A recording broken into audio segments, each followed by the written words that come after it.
ஒரு காலத்தில் வானத்தில் இருக்கும் நிலவு மிகவும் அழகாக இருந்தது. தினமும் அது குழந்தைகளுக்காக ஒளி வீசி களிப்படித்தது. ஒரு நாள் நிலவு பூமியை பார்த்தது. அங்கே சிறிய சிறிய குழந்தைகள் விளையாடிக் கொண்டிருந்தனர். அவர்களை பார்த்து நிலவுக்கு ஆசை வந்தது. நானும் கீழே போய் குழந்தைகளுடன் விளையாடினால் என்ன மகிழ்ச்சி இருக்கும் என்று.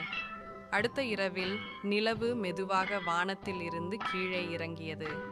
அது ஒரு பெரிய வெள்ளை பந்தாக மாறி கிராமத்தின் விளையாட்டு மைதானத்தில் வந்து சேர்ந்தது. குழந்தைகள் அதை பார்த்து ஆச்சரியப்பட்டார்கள். அடடா, இது நிலவா என்று ஒரு சிறுவன் கேட்டான். ஆமாம், நம்மோடு விளையாட வந்திருக்கிறாள் என்று மற்றொரு சிறுமி குதித்தாள். அவர்கள் நிலவுடன் சுற்றிலும் ஓடி பந்து விளையாட்டு விளையாடினர். நிலவு சிரித்துக்கொண்டே மின்னியது. ஆனால் சிறிது நேரத்தில் நிலவு சோர்ந்து விட்டது. எனக்கு மீண்டும் வானத்துக்கு போக வேண்டும், இல்லையெனில் இரவு இருட்டாகிவிடும் என்று கூறியது.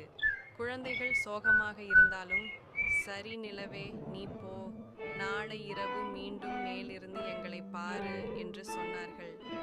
நிலவு மகிழ்ச்சியுடன் வானத்துக்கு பறந்து அங்கே இருந்து பூமியில் உள்ள சிறுவர்களுக்கு புன்னகை செய்தது.